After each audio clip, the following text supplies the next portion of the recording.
25 दिसंबर 1927 महाराष्ट्र के महाड शहर में डॉक्टर भीमराव आम्बेडकर ने हजारों लोगों के सामने एक किताब को सार्वजनिक रूप से जला दिया। वह किताब थी मनुस्मृति। आज लगभग एक सदी बाद भी यह ग्रंथ भारत में सबसे विवादित धार्मिक ग्रंथों में से एक बना हुआ है। आज के वीडियो में हम गहराई से समझेंगे मनुस्मृति में वास्तव में क्या लिखा है, कौन कौन से श्लोक विवाद की जड़ हैं, इसके बचावकर्ता क्या तर्क देते हैं और यह मुद्दा आज भी क्यों जिंदा है। हर दावे के साथ हम असली श्लोक संख्या और स्रोत भी देंगे। सबसे पहले बुनियादी तथ्य। मनुस्मृति, जिसे मानव धर्म शास्त्र भी कहा जाता है, हिंदू धर्म का एक प्राचीन कानूनी और सामाजिक आचार संहिता ग्रंथ है।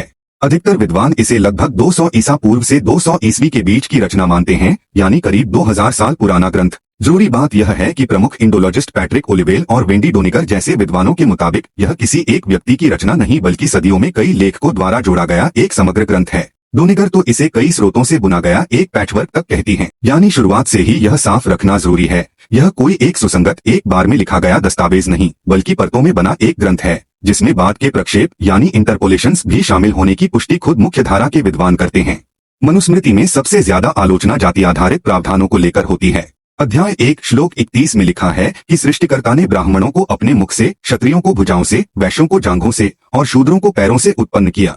यही श्लोक जन्म आधारित पदानुक्रम की नींव रखता है। अध्याय 1 श्लोक 91 आगे कहता है कि शूद्र का एकमात्र कर्तव्य बाकी 3 वर्णों की विनम्रता से सेवा करना है, और अध्याय 8 श्लोक 417 में यह भी लिखा है कि एक ब्राह्मण किसी शूद्र की संपत्ति बिना झिझक हड़प सकता है, क्योंकि ग्रंथ के मुताबिक शूद्र के पास खुद कुछ भी नहीं होना चाहिए। सजाओं में भी साफ भेदभाव दिखता है। अध्याय 8 श्लोक 270 कहता है कि अगर कोई शूद्र किसी द्विज यानी ऊंची जाति के व्यक्ति का अपमान करे तो राजा उसकी जीभ कटवा दे। अध्याय 8 श्लोक 271 में इससे भी आगे, अगर शूद्र ऊंची जाति के व्यक्ति का नाम तिरस्कार से ले तो उसके मुंह में 10 अंगुल लंबी गर्म कील डाली जाए। अध्याय 8 श्लोक 272 में प्रावधान है कि अगर शूद्र अभिमानवश किसी ब्राह्मण को उपदेश दे तो राजा उसके मुंह और कान में खौलता तेल डलवाए। अब यहाँ एक जरूरी सुधार। इंटरनेट पर एक बहुत प्रचलित दावा है कि मनुस्मृति में लिखा है कि वेद सुनने वाले शूद्र के कान में पिघला हुआ सीसा डाला जाए। तथ्य जांच से पता चलता है कि यह श्लोक मनुस्मृति में नहीं बल्कि गौतम धर्मसूत्र नामक एक अलग प्राचीन ग्रंथ में मिलता है, जिसे अक्सर गलती से मनुस्मृति का बताकर प्रचारित किया जाता है। यह जानना जरूरी है क्योंकि तथ्य से जुड़ी गलतियां आलोचना की विश्वसनीयता को कमजोर करती हैं, भले ही मनुस्मृति के अपने असली श्लोक पहले से ही काफी कठोर हैं। अब बात करते हैं महिलाओं से जुड़े श्लोकों की। अध्याय 9 श्लोक 3, जिसे सबसे ज्यादा उद्धृत किया जाता है, कहता है बचपन में पिता, यौवन में पति और बुढ़ापे में पुत्र स्त्री की रक्षा करें। स्त्री कभी स्वतंत्रता के योग्य नहीं है।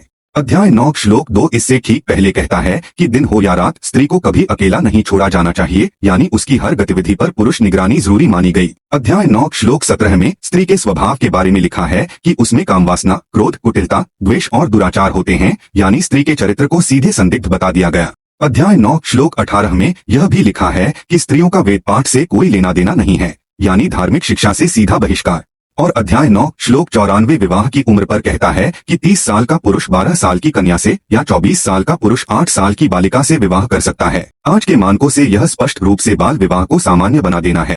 अब निष्पक्षता के लिए दूसरा पक्ष भी सुनना जरूरी है। मनुस्मृति के बचावकर्ता आमतौर पर 3 तर्क देते हैं। पहला, प्रक्षेप का तर्क। कुछ लेखक दावा करते हैं कि मनुस्मृति के करीब 2685 श्लोकों में से 1471 बाद में जोड़े गए हैं और असली ग्रंथ इतना कठोर नहीं था। लेकिन यहाँ सावधानी जरूरी है, यह विशिष्ट आंकड़ा मुख्यधारा के इंडोलॉजी शोध में व्यापक रूप से स्वीकृत नहीं है। यह ज्यादातर धार्मिक अपॉलोजेटिक लेखों में मिलता है, जबकि ओलिवेल जैसे विद्वान यह मानते हैं कि ग्रंथ की मूल संरचना में ही वर्ण और लिंग पदानुक्रम गहराई से बुना हुआ है। दूसरा तर्क संदर्भ का। बचावकर्ता कहते हैं कि इन प्रावधानों को उस समय के सामाजिक ढांचे में समझना चाहिए, आज के मानकों से नहीं। यह एक तर्कसंगत ऐतिहासिक बिंदु है, लेकिन आलोचक जवाब देते हैं कि सवाल यह नहीं कि ग्रंथ 2000 साल पहले क्या दर्शाता था, बल्कि यह कि आज भी इसे दिव्य आचार संहिता के तौर पर पेश करना कितना उचित है। तीसरा तर्क चुनिंदा श्लोकों का। अध्याय 3 श्लोक 55-56 को बार बार उद्धृत किया जाता है, जिसका मतलब है जहाँ नारी का सम्मान होता है वहाँ देवता प्रसन्न रहते हैं। यह श्लोक असली है, लेकिन आलोचकों का कहना है कि एक सम्मानजनक श्लोक को बार बार दिखाकर बाकी दर्जनों भेदभावपूर्ण श्लोकों को नजरअंदाज करना बौद्धिक बेईमानी है। आम्बेडकर के लिए मनुस्मृति सिर्फ एक पुरानी किताब नहीं थी। महाड सत्याग्रह, जो दलितों के सार्वजनिक तालाब से पानी पीने के अधिकार की लड़ाई थी, के दौरान उन्होंने महसूस किया कि सिर्फ कानूनी अधिकार काफी नहीं, जब तक उस भेदभाव की वैचारिक जड़ों पर चोट न हो।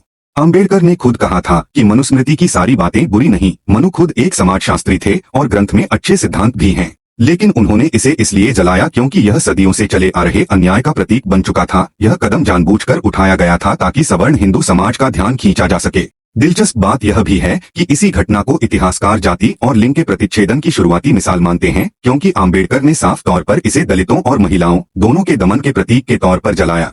यह मान लेना गलत होगा कि यह सिर्फ इतिहास की बात है। अगस्त 2022 में दिल्ली हाई कोर्ट की एक जज ने टिप्पणी की कि मनुस्मृति जैसे भारतीय ग्रंथ महिलाओं को बहुत सम्मानजनक स्थान देते हैं। इस बयान पर देश भर में तीखी प्रतिक्रिया हुई। दलित कवयित्री कुट्टी रेवती ने इसका सीधा जवाब देते हुए कहा कि मनुस्मृति ने ही स्त्री द्वेष और परिवार को देखने के भेदभावपूर्ण नजरिए को बढ़ावा दिया है। इससे पहले अक्टूबर 2020 में तमिलनाडु में भी बड़ा विवाद हुआ, जब वीसीके पार्टी के नेता थोल थिरुमावलवन ने मनुस्मृति में महिलाओं के चित्रण पर टिप्पणी की, जिसका अभिनेत्री राजनेता खुशबू सुंदर ने विरोध किया। इसके बाद वीसीके ने सड़कों पर उतरकर किताब पर प्रतिबंध की मांग की। यह भी ध्यान देने वाली बात है कि भारत के संविधान ने अनुच्छेद 17 के तहत अस्पृश्यता को पूरी तरह गैरकानूनी घोषित कर दिया है, यानी संवैधानिक रूप से भारत ने मनुस्मृति की जाति आधारित संरचना को पहले ही खारिज कर दिया है। फिर भी सामाजिक स्तर पर यह बहस थमी नहीं है, क्योंकि कुछ राजनीतिक सामाजिक समूह आज भी इसे सांस्कृतिक विरासत के तौर पर पेश करने की कोशिश करते हैं, जबकि दलित और नारीवादी संगठन इसे लगातार चुनौती देते रहते हैं। तो निष्कर्ष में क्या कहें? तथ्य साफ है, मनुस्मृति में जाति और लिंग दोनों आधारों पर गहरा भेदभाव मौजूद है,